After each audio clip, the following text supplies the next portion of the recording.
I never imagined I'd be here, feeling like a stuffed sausage in this wedding dress.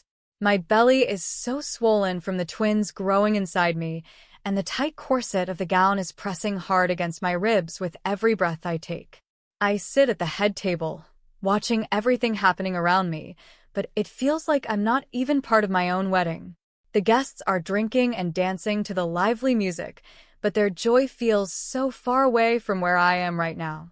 My new husband, James, is sitting at the next table, drinking more and more as the night goes on. His mother, Brenda, is busy talking and laughing with the high society ladies, and her laughter is really getting on my nerves. My legs are sore, my back is aching, and these babies won't stop moving. I can't help but think how absurd this all is. We begged James's family to let us marry before I started showing, but Brenda always found a reason to delay. Now here I am, with my pregnancy on full display for everyone to see. Feeling overwhelmed, I decide I need to use the restroom, something that has become all too common with this difficult pregnancy. As I wobble my way out of the hall, lifting the long train of my dress, I overhear Brenda talking to one of her fancy lady friends. My heart sinks when I hear her say, "Oh, Nicole, I just don't know how to handle this disaster. My James must have lost his mind, bringing home this girl from an orphanage and getting her pregnant with twins." I nearly fainted when I realized we'd have to go through with this wedding. Why is all of this on my shoulders? We don't even know if the babies are his. She's smart enough to lie her way into a home in the capital, and James, bless his heart, is too naive, saying he loves her. What a burden this is. I thought he would marry Shirley, the architect's lovely daughter, not this beggar. Her words hit me hard, like knives twisting in my chest. I clear my throat loudly, startling Brenda. She turns to me, quickly putting on a fake smile and speaking in a sweet, sing-song voice. "Olivia, dear, are you feeling okay? You look pale. Let me have the driver take you home. You need rest in your condition. Go home. We'll finish the party without you." As I stand there, hurt and insulted, I can't help but wonder how I ended up in this situation, married to a man whose mother clearly hates me. Is this really the life I want for myself and my children? I find myself wishing for a mother figure to guide me through all this chaos. The faces of the kind nurses from the orphanage flash in my mind. I wish one of them were here now, offering comfort and advice as I face this overwhelming situation. Growing up without parents, I've always felt an emptiness inside me, but never as strongly as I do in this moment. I wonder what it would feel like to have a mother to turn to, someone to hold my hand and tell me everything is going to be okay. But I know there's no point in thinking about what I don't have. I've survived on my own before, and I'll do it again this time for my babies. They may not have grandparents or a father, but they'll have me, and I'll make sure I'm enough for them. I straighten my shoulders, feeling a strength I didn't know I had. It's time for me to become the mother I always wished I had. Lying here, with my pillow wet from tears, I can't believe how my wedding day turned into such a nightmare. The memory of Brenda's fake smile and sugary sweet voice still makes my stomach turn. I left my own reception, surrounded by strangers who looked down on me with disdain. Their judgment hung in the air, as heavy as the perfume they wore. I prayed that James would notice I was gone, that he would come rushing after me, full of love and concern. But here I am, alone, while the party continues without the bride. It feels like a cruel joke, as if I'm unimportant and easily forgotten. The sound of the front door opening snaps me out of my thoughts. James stumbles in at dawn, smelling of alcohol and expensive perfume. He doesn't even make it to the bed. He just collapses on the floor, still fully dressed. As I listen to his drunken snores, I feel a wave of nausea that has nothing to do with my pregnancy. This isn't the marriage I dreamed of, not even close. My mind drifts back to how beautifully our love began, such a sharp contrast to this bitter reality. I can barely remember my life before the orphanage, just scattered memories. I recall a woman's pleading voice, telling me not to cry, and that I'd be going to live somewhere else. At 4 years old, I arrived at the orphanage, not speaking much, not knowing who I was or where I came from. I slowly adjusted, always quiet and reserved. My childhood, there was neither good nor bad, just routine. Wake up, go to bed, attend classes, play. It was all planned out, and I accepted it quietly, not knowing any other way of life. The teachers liked me because I was smart and calm. After graduation, they helped me get a small, rundown government apartment. To me, it was perfect. I dreamed of becoming a doctor and enrolled in medical school. That's where I met James. He was so different from anyone I had ever known, charming, full of energy, and from a world I could hardly imagine. When he proposed, I thought I was living a fairy tale. Now, as I lie here listening to my husband's drunken snores on our wedding night, I wonder if I've made a huge mistake.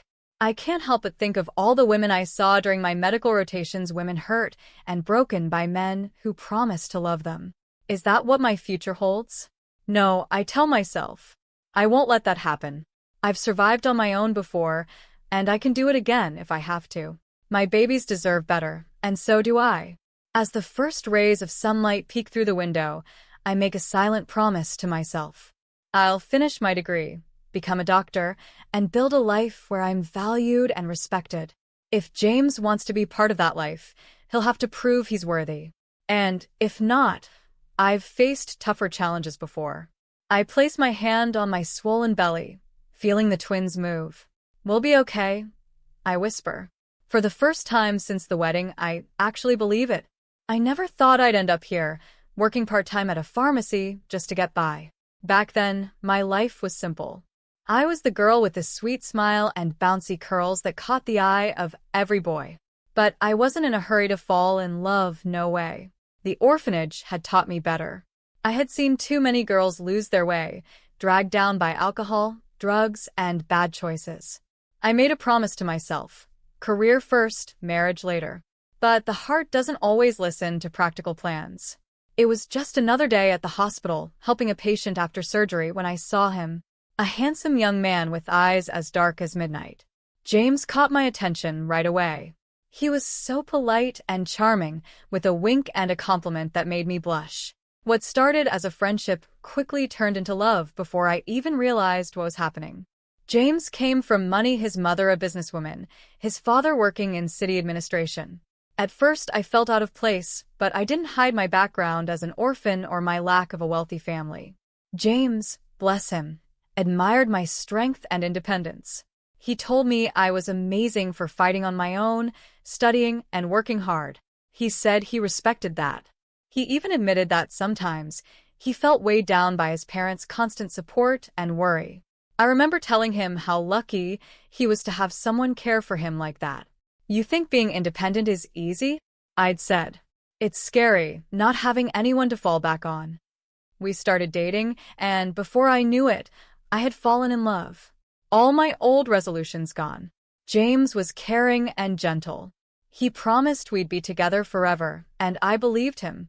I thought I had found my perfect happy ending, like in the romance novels I used to secretly read at the orphanage.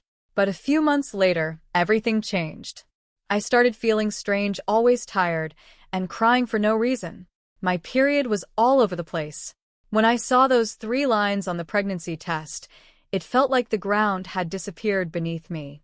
We had just started our relationship, and James hadn't even introduced me to his parents yet. And now a baby? This definitely wasn't part of our plans. We were dreaming of beach trips, not cribs and diapers. I was still in school, for heaven's sake. How were we supposed to raise a child when we barely had anything serious between us? We just had love and a new relationship we were still building. I didn't know how to tell James the first was pregnant.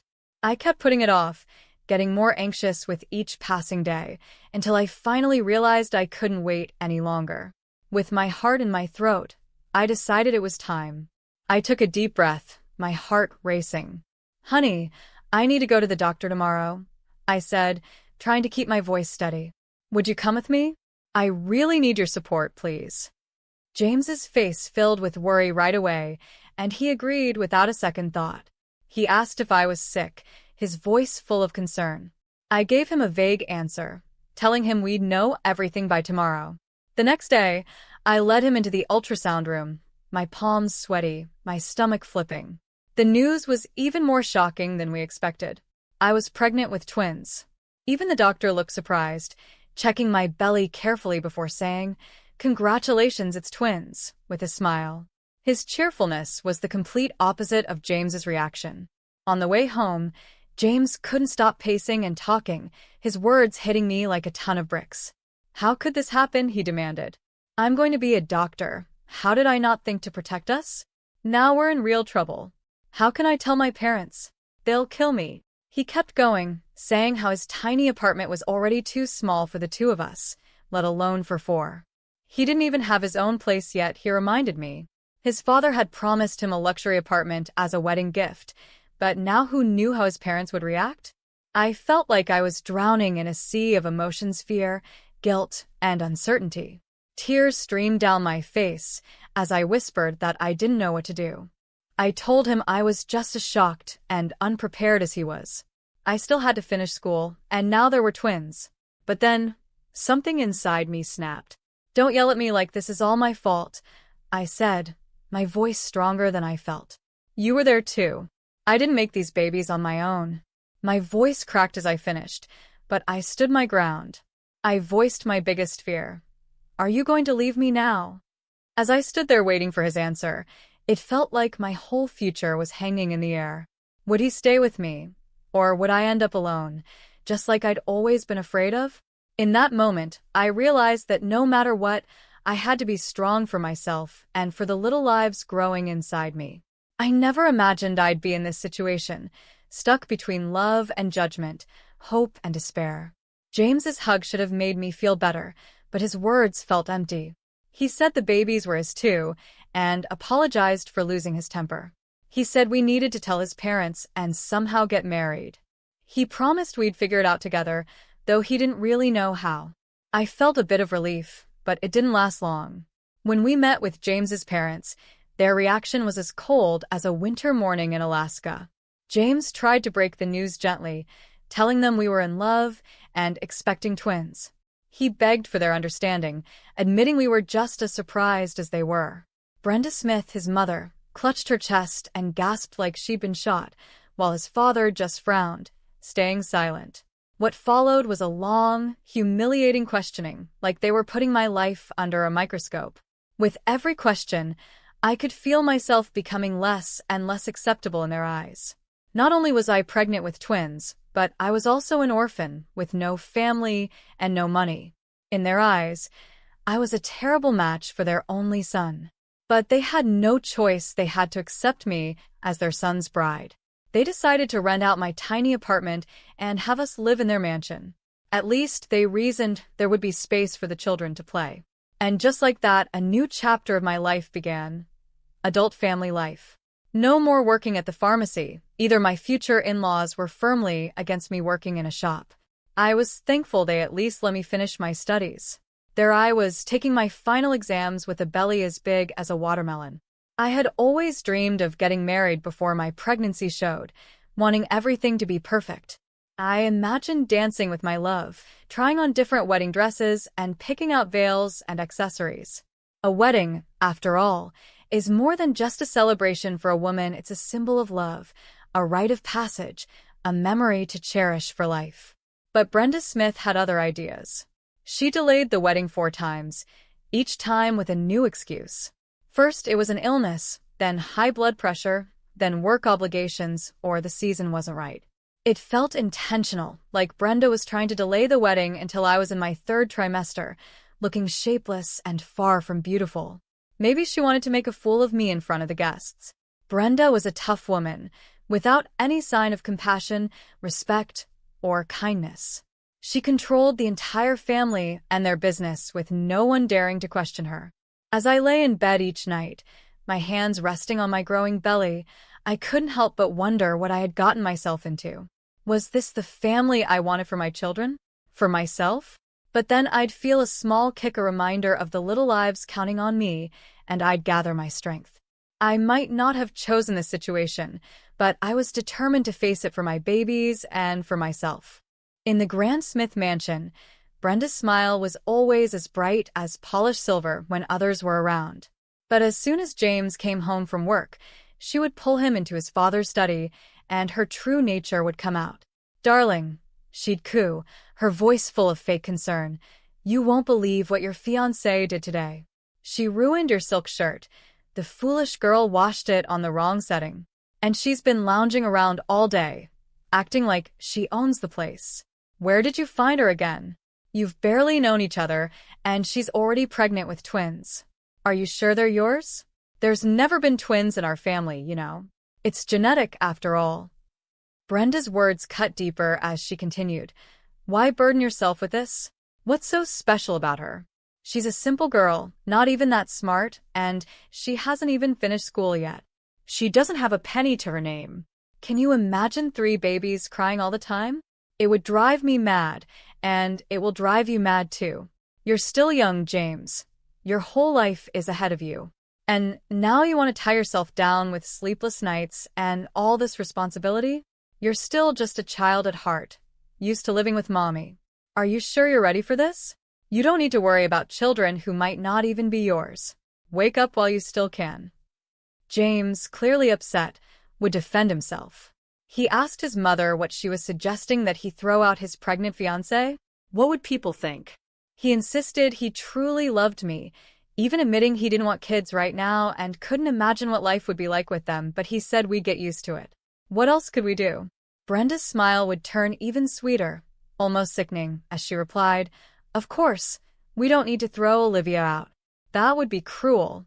But I have another idea. After these talks, James would come out of the study irritated and on edge. It was clear he wasn't happy about becoming a father so soon either. He felt like his life was over, that he'd be stuck at home forever. Even the wedding felt like a hollow, pointless event, just done to keep up appearances.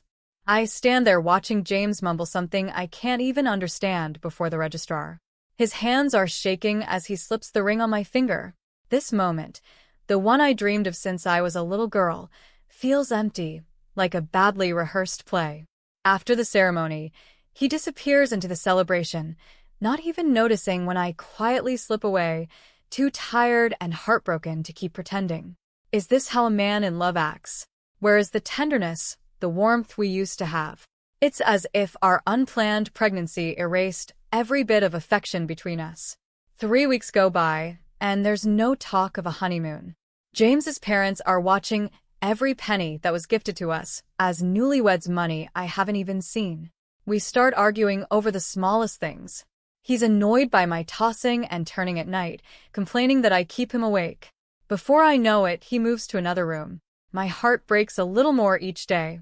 I miss him so much, craving just a little love and support, especially at night when my fears feel overwhelming. I'm scared of the birth, of needing a C-section, of something going wrong with the babies. Here I am, still a student, and soon I'll be caring for twins. I have no one to confide in, no shoulder to cry on, no family or real friends. I try to calm myself by imagining James falling in love with our babies the moment he holds them, but even that hope feels shaky. Then out of nowhere, he drops another bombshell. He's leaving for a 5-week business trip, starting tomorrow. He says he has important things to take care of, as if it's no big deal.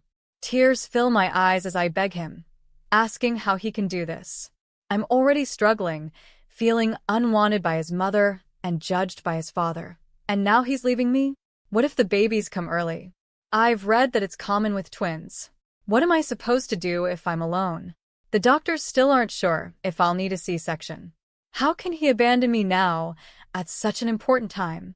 I beg him not to go, not to leave me feeling so scared, but he just gets annoyed. He tells me to stop reading silly things, insisting I still have a month to go, and I'm not alone. His parents will take me to the hospital if anything happens. He claims he's doing this for us, earning money, but his tone is like that of a spoiled child. He says he's just starting his career and needs to do this now to be successful later. As I listen to him, a cold feeling creeps over me. This isn't the man I fell in love with. This isn't the future I imagined for myself or for my children. As I place my hand on my swollen belly, feeling the twins move, I know I have to be strong for them, even if I can't be strong for myself. I may feel alone in this marriage, but I won't be alone in motherhood. These babies are my family now, and I'll do whatever it takes to give them the love and security they deserve. Lying here in this cold hospital bed, I've never felt more alone in my life. The pain in my abdomen has lessened, but the ache in my heart feels overwhelming, like it might swallow me whole. How did I end up here, fighting to keep my babies safe, with no one by my side? Just a few weeks ago, I was living in my mother-in-law's mansion, a place that felt more like a fancy prison than a home. Every minute of my day was planned, my needs and opinions completely ignored. It was like I was invisible to them, like they didn't even see me. I still get chills thinking about that night. The pain hit me like a train, my belly tightening with contractions. Panic took over as I stumbled to Brenda's room, barely able to call for help. Her annoyance was clear as she asked why I was making noise in the middle of the night. She accused me of causing problems before labor had even started. As I begged her for help, getting worse by the minute, she finally called an ambulance. But her words hurt more than the pain in my body. "Stop screaming like a child. Be a real woman," she said, as if I could control the fear and pain I was feeling. Now here I am, hooked up to IVs, fighting every hour to keep my babies safe. The doctors say I need to stay here until I give birth to avoid any more complications. I feel so desperate, trying to reach James, hoping he'll come back to support me, but his phone is always out of service. His mother won't answer my calls either. A terrible thought creeps into my mind. Did they plan this? How am I supposed to stay here alone? I don't even have anyone to bring me my things. Thankfully, I managed to save a little money from renting out my apartment, but it's barely enough for a few weeks, let alone if I need medication. As I lie here listening to the steady beep of the monitors, I can't stop thinking about the girls I knew at the orphanage. So many of them ended up in situations like this alone, scared, with no one to help them. I always thought I'd be different, that I'd find love and build my own family. Here I am, married, yet feeling more alone than ever. But as I feel a flutter in my belly, a reminder of the precious lives I'm carrying, I gather my strength. I may not have the family I dreamed of, but I will be the mother these babies deserve. I'll fight for them with everything I have, even if I have to do it alone. This isn't the life I imagined, but it's mine, and I refuse to let it break me. Days blur together as I lay in my hospital bed, feeling lonelier than ever before. No visitors, no calls, just silence. A terrible thought started to grow in my heart like a weed, choking out any hope I had left. Had James really abandoned me? Changed his number? It seemed unreal that we hadn't been able to reach each other for days, yet here I was alone. I buried my face in my pillow, my tears soaking the thin fabric. My nerves were frayed, and I was losing hope. The other patients, bless them, tried to comfort me with shared fruit and kind words. I even made a friend, Joyce Meyer, a sweet nurse's aide who took pity on me. She'd chat with me and try to lift my spirits, sometimes bringing homemade meals, which were a blessing compared to the bland hospital food. But nothing could ease the deep ache in my soul. I was about to give birth, and my husband was nowhere to be found. In desperation, I turned to Joyce, pleading for her help. I told her how exhausted I was, how I feared something terrible had happened to James. "Why has he vanished?" I asked, my voice barely a whisper. "Where could he have gone? He wouldn't leave me here forever. We're married, aren't we?"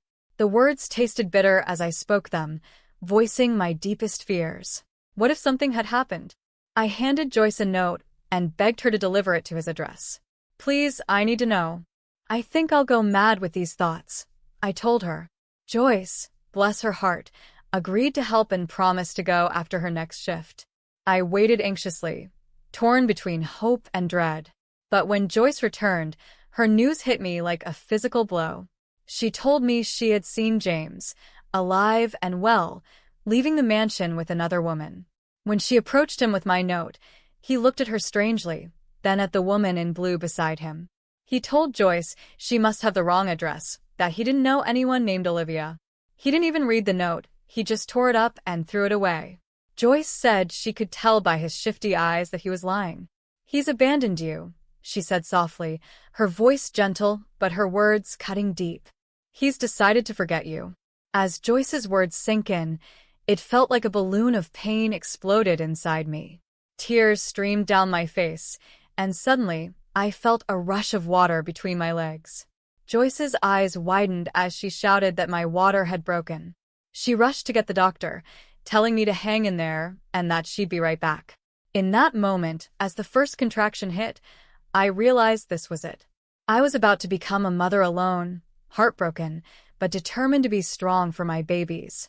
They were all I had now, and I promised myself I'd give them all the love and protection their father had refused to give us.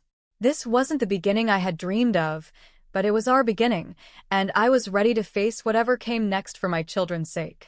I never thought I'd be here, cradling 3 precious newborns in my arms, feeling both overwhelmed with love and crushed by the weight of abandonment. The birth, thank goodness, was smooth and I didn't need a C-section.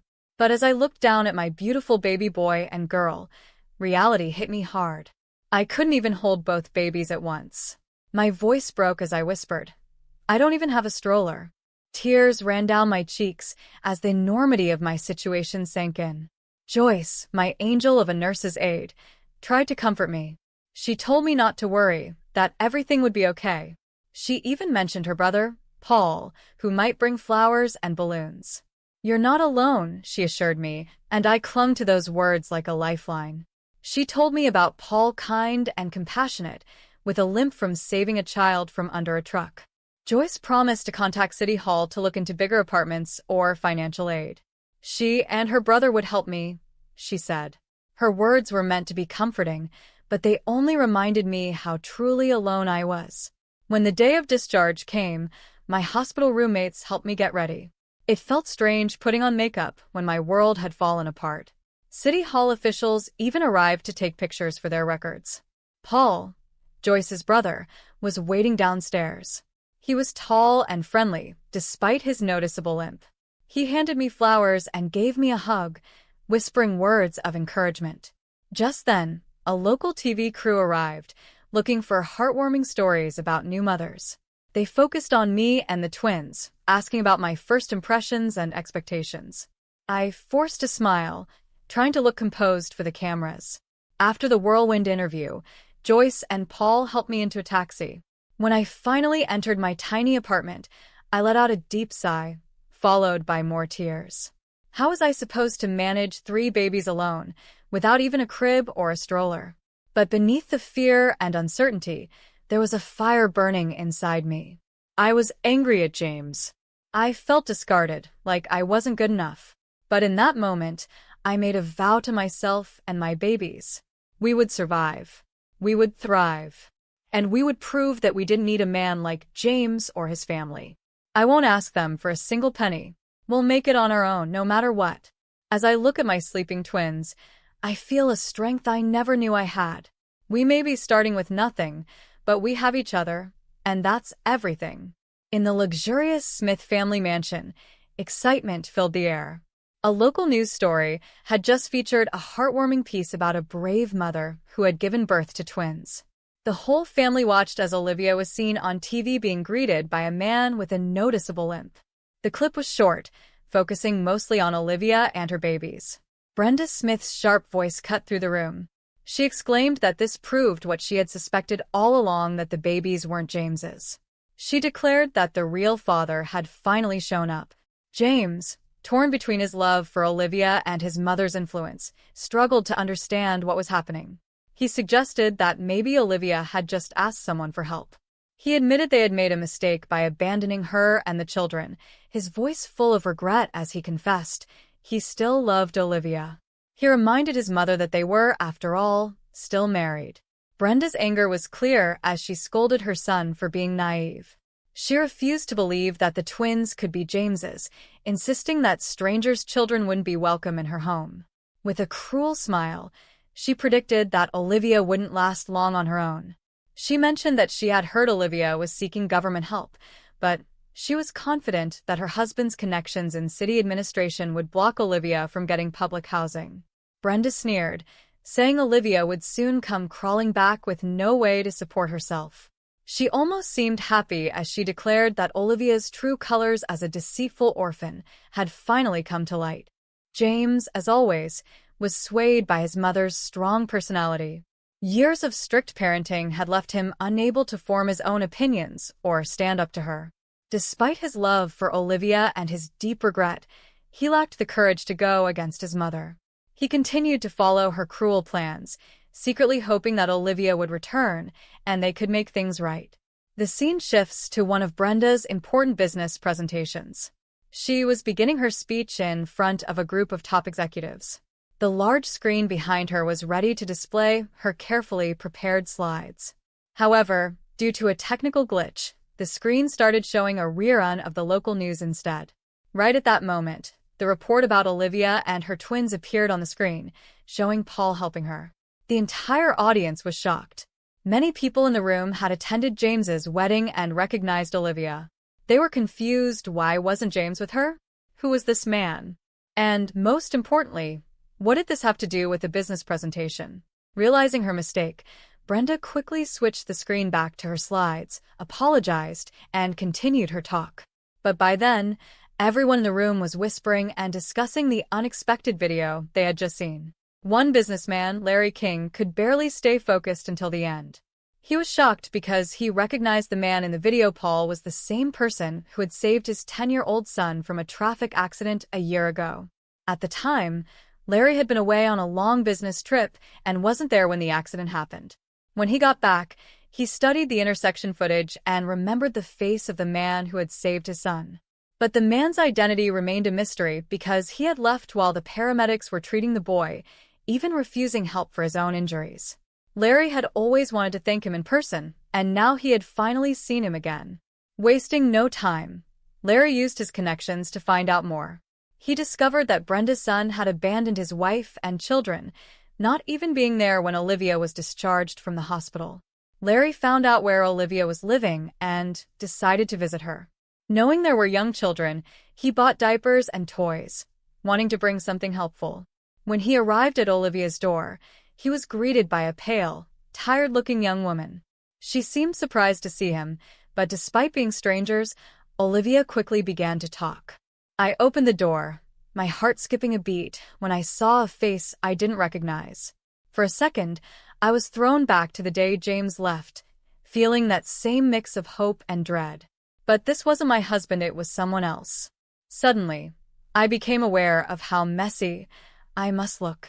"I'm sorry," I blurted out, my words rushing. "I need to keep this quick." As if on cue, the twins started fussing in the background, their cries a reminder of how overwhelming everything felt. "The babies need feeding," I added, feeling a bit embarrassed. "I haven't managed to finish anything today."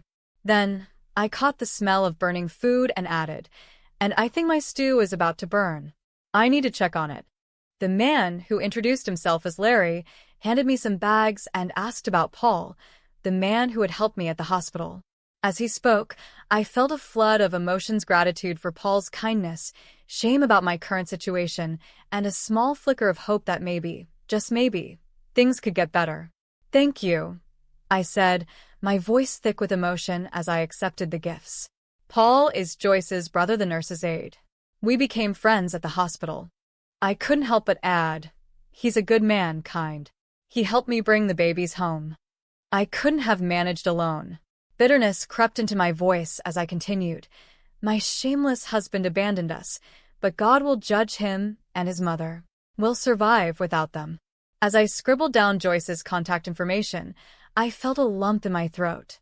"They're wonderful people," I said, blinking back tears. "They're helping me as much as they can. I can't even take the children for a walk. I don't have a stroller." Standing there in my small apartment, surrounded by the chaos of new motherhood and abandonment, I suddenly felt very small and very alone. But as I looked at this kind stranger, I felt a spark of something I hadn't felt in a long time: hope. Maybe, just maybe, there were still good people in the world, people who cared about a struggling young mother and her twins. For the first time in weeks, I allowed myself to believe that we might just make it after all. Olivia handed Paul's contact information to Larry, who wasted no time in reaching out to set up a meeting. Larry explained to Paul how he had recognized him from the news report and that Olivia had provided his contact details. Paul shared his story: how, after injuring his leg in an accident, he had struggled to find good work. But he and his sister, Joyce, had been doing their best to help Olivia. Larry listened carefully, impressed by Paul's kindness and courage despite his own difficulties. Paul, concerned for a young woman he barely knew, had gone out of his way to help. Larry spoke with determination, his voice firm but kind. He offered Paul a job at his company, starting as an assistant manager with a good salary and reasonable hours. He then added that he would take care of the stroller situation for Olivia, noting that it wasn't much for him, and he was happy to help the struggling mother. Paul's joy was clear as he eagerly accepted the job offer. He promised to work hard and not disappoint Larry, adding that his sister would be overjoyed, as she had always worried about him. I never imagined my life could change so quickly. One moment, I was drowning in despair, and the next, a lifeline appeared in the form of Paul and Larry. Paul started working at Larry's company and quickly proved himself to be an exceptional employee, rising to the role of general manager in no time. His career took off like a rocket, and I couldn't help but feel proud and amazed. Larry, true to his word, also came through for the twins. He sent a beautiful stroller, so elegant it brought tears to my eyes. It was something I could never have afforded on my own, a symbol of the kindness that still exists in the world. Now, our walks are a joy, with the babies sleeping peacefully in the fresh air, their appetites getting better each day. As for Paul and me, we've grown incredibly close. He's become like an unofficial member of our little family, always helping with everything and bringing a sense of comfort and peace I thought I'd never feel again. He's truly a kindred spirit, and sometimes I wonder if this is what real love feels like. The pain of James's betrayal has started to fade, like an old photo losing its color. I realize now that we were never right for each other, we were just three different people, and what we had was probably more passion than love. I don't regret the divorce anymore. Life with his unpleasant mother would have never made me happy. With Paul and Joyce's help, I even managed to get a 4-bedroom apartment from the city. No more cramming our growing family into that tiny space. Time flew by, and before I knew it, the twins were starting daycare, and I was finally able to go back to university. I've even begun my internship on the same ward where I gave birth. Talk about coming full circle. It wasn't easy at first, juggling everything, but I found a way to manage, finding a rhythm in the chaos. Through it all, Paul has been there, my faithful support, bringing peace and joy to my heart. The way the children call him, Papa, reaching out their little hands, and how he melts with love, it fills me with happiness and hope for our future. As I watch my little family, I can't help but think how life works in mysterious ways. From the darkest moments of despair, I've found a happiness I never thought was possible. It's not the life I had planned, but it's filled with love, laughter, and second chances. And you know what? I wouldn't have it any other way. Meanwhile, in the once grand Smith household, things had taken a bad turn. Brenda Smith, my former mother-in-law, had lost her job, and her husband had suffered major financial losses, pushing their family business to the edge of bankruptcy. James, unable to cope, turned to alcohol, constantly blaming his mother for ruining his life and forcing him into terrible decisions. He could never forget the kind and loving Olivia, and his guilt tormented him day and night. He even tried to reconcile, calling me over and over, but I either ignored him or hung up just as he had once done to me. James started gambling, wasting what little money was left of his parents' fortune. He hired women for company, but none of them could give him even a fraction of the warmth I once had. Brenda Smith, watching her son spiral out of control, became desperate, realizing too late that all of this was her fault. Her hatred for me grew even stronger. In a moment of desperation, she turned to James with a chilling suggestion. She asked if he would forgive her if she took his children away from that wicked woman, suggesting they could live with him, their father. James eagerly responded that he would give anything for that. I never thought I'd end up in a courtroom, fighting for the right to live peacefully with my children. The irony of Brenda's lawsuit isn't lost on me. They were the ones who insisted these weren't their grandchildren, and now they want custody. I stand before the judge, keeping my voice steady despite the whirlwind of emotions inside me. James is not the father. I declare, the words tasting bitter. These are not his children. Please, just let us live in peace. Brenda's shrill voice cuts through the room, accusing me of lying and keeping the children from their father out of spite. She threatens genetic testing, her eyes wild with desperation. But I feel a surge of strength as I face her. "You have no right," I say, my voice low but firm. "Not without my permission, which I will never give." Memories of their abandonment flood back, and I can't help but let some of the bitterness seep into my words. "You left me in the hospital. You ignored me. I was nothing but a problem to you. Now, be happy that I'm not in your lives. Why can't you just let us live in peace?" Thanks to the clever work of the lawyer Paul hired, the court sides with me. As James and Brenda prepare to leave, I feel a moment of triumph, quickly followed by exhaustion. But it's not over yet. James grabs my arm, and his touch sends a shiver of disgust through me. He begs for forgiveness, saying he still loves me and can't forget me. I shake off his grip, looking at him with eyes that have seen too much. "You may not be able to forget me," I say coldly, "but I never want to remember you again. Do you understand?"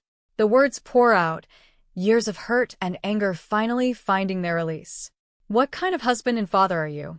Just your mommy's little boy, always doing what she says." And then, unexpectedly, I feel a wave of gratitude. "You know what, James? I should thank you. If you hadn't abandoned me so cruelly, I might never have met the most important man in my life. I might never have found true happiness."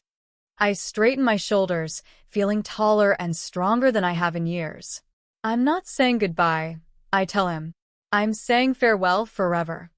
With that, I walk away, my heels clicking confidently on the floor. My head held high, I step into the sunlight, feeling like I can finally breathe again. The future stretches out before me, bright and full of promise, and for the first time in a long time, I feel free. I'm excited to see what the future holds.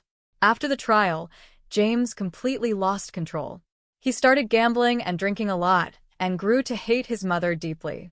Soon, he found himself owing a huge amount of money to loan sharks, mortgaging everything he had until it was all gone, swallowed by his debts. It was like he was digging his own grave. Brenda Smith looked like she had aged 17 years overnight. Her back was hunched, and her face was full of lines from anger and bitterness. In her desperation, she made a terrible decision. She whispered to the criminals that James had real children with Olivia, suggesting that kidnapping those children could be a way to pay off the debt. Brenda's obsession with punishing Olivia had taken over her mind, and she had clearly lost all sense of right and wrong. I never thought I'd feel such fear, the kind that takes over everything. One moment, I was watching my kids play in the park, their laughter like a balm to my soul after a long day at work. The next, they were gone, taken by men in hoodies and caps. I can still hear the screech of tires as the car sped away, my babies inside. My legs gave out as I tried to run after them, screaming for help until my throat felt raw. The world became a blur of faces and sirens. At the hospital, I was barely aware of what was happening, the sedatives dulling the edges of my terror. Paul's face appeared, and I clung to him like a lifeline. "Find them," I begged, my voice a broken whisper. "I can't live without them. What if they're hurt or worse?" The fear was too much to bear, each thought like a knife to my heart. Paul held me tight, promising that the police were searching and that we'd find them. But how could he be so sure? When the detective arrived, I forced myself to focus, to remember every detail. My hands shook as I tried to describe the kidnappers and the car. By some miracle, I remembered the license plate, a small ray of hope in this nightmare. As the search went on, I felt torn apart. Part of me wanted to collapse, to give in to the crushing fear and despair. But another part, the mother in me, refused to give up. I turned to Paul, my voice steadier than I felt. "Please, let's go that way," I said.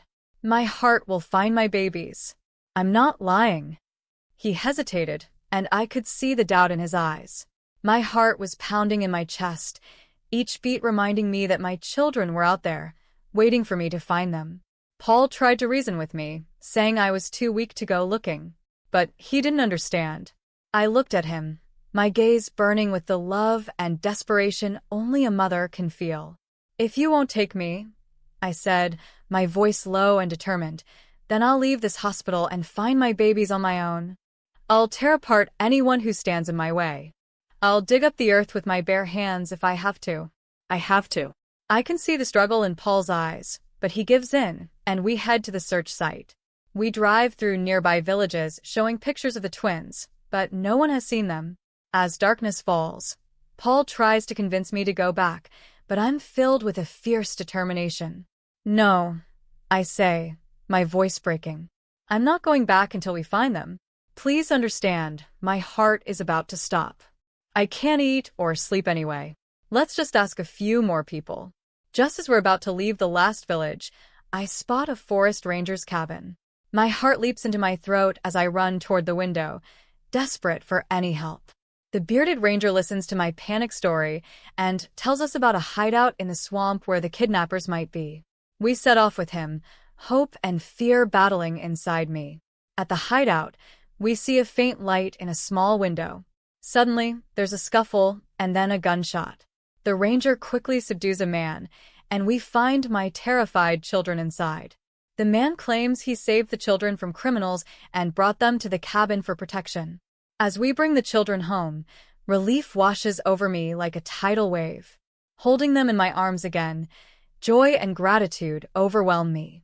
Later, the police reveal that the man in the cabin wasn't the kidnapper, but their rescuer.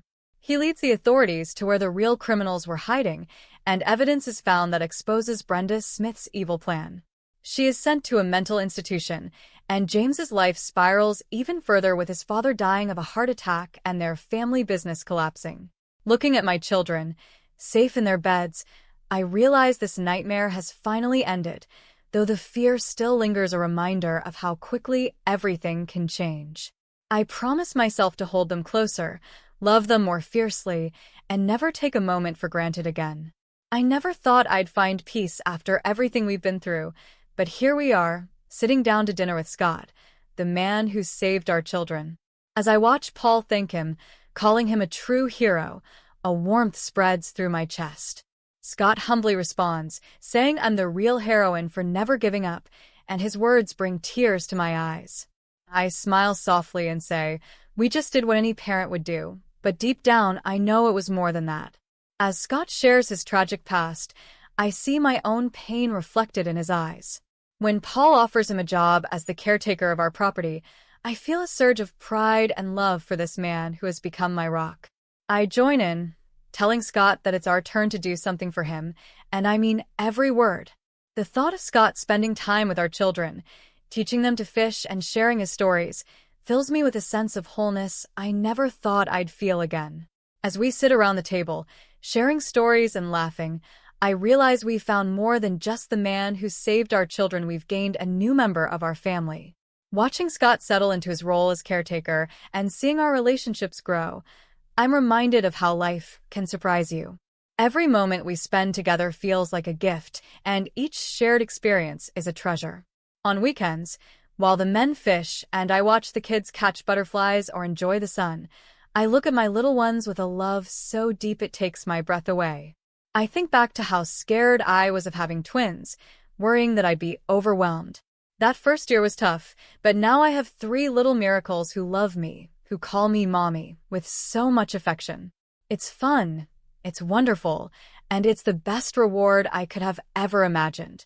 As I sit here surrounded by the family I've built not just through blood, but by choice, I realize that sometimes the most beautiful things in life come from the darkest moments.